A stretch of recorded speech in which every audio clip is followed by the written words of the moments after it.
Oui, oui, ouh, pinaise, oui.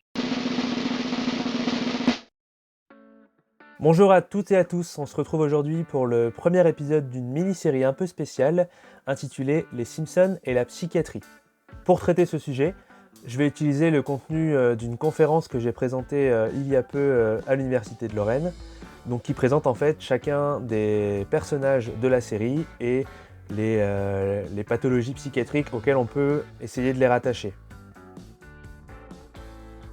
Le but de tout ça, ça va être de montrer c'est quoi les différentes maladies psychiatriques en passant par l'intermédiaire de personnages de la pop culture, donc en l'occurrence ici de la famille Simpson. Et pour commencer aujourd'hui, je vous propose de nous attarder sur le père de la famille, Homer, avec les différents symptômes qu'il peut présenter au travers de différentes vidéos. Oh Homer, où étais-tu passé? J'ai subi une intervention visant à augmenter mon QI de 50 points. C'est vrai? Et on m'a offert cet ensemble très tendance sur les campus. C'est vrai que t'es plus intelligent? Est-ce que la capitale de la Bolivie n'est pas La Paz? C'est exact. Je m'en bouche un coin. N'y a-t-il donc pas de place pour un homme qui possède un QI de 105? Vous l'aurez compris avec ces premiers extraits, on peut voir ici un aperçu de ce que peut être la déficience intellectuelle ou trouble du développement intellectuel.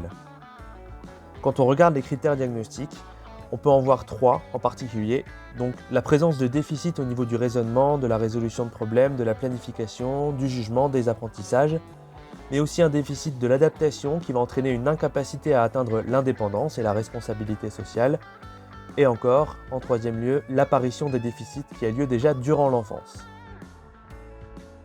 Alors t'aimes ça les donuts, hein? Eh bien te gêne pas, y en a tant que tu veux.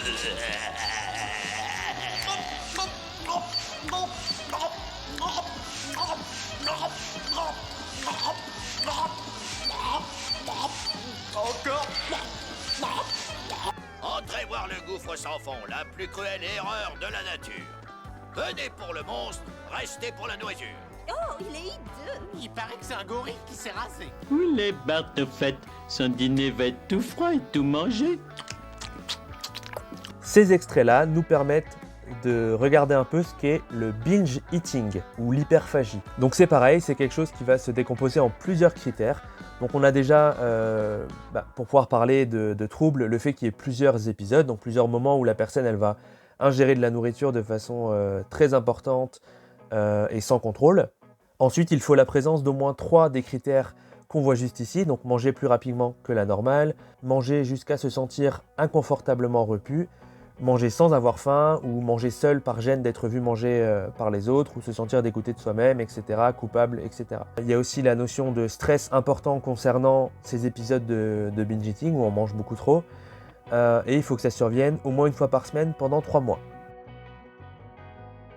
Homer, tu bois quand tu es seul? Dieu, ça compte pour quelqu'un? Non. Alors oui. T'as besoin d'une bière pour t'endormir? Merci, ça serait gentil.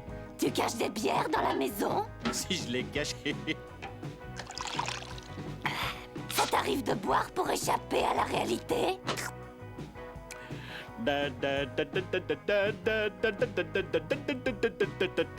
Homer, j'aimerais que tu fasses quelque chose pour moi. Ce que tu veux. Je voudrais que tu arrêtes la boisson pendant un mois. D'accord, plus de poisson pendant un mois. Tu as dit boisson ou poisson?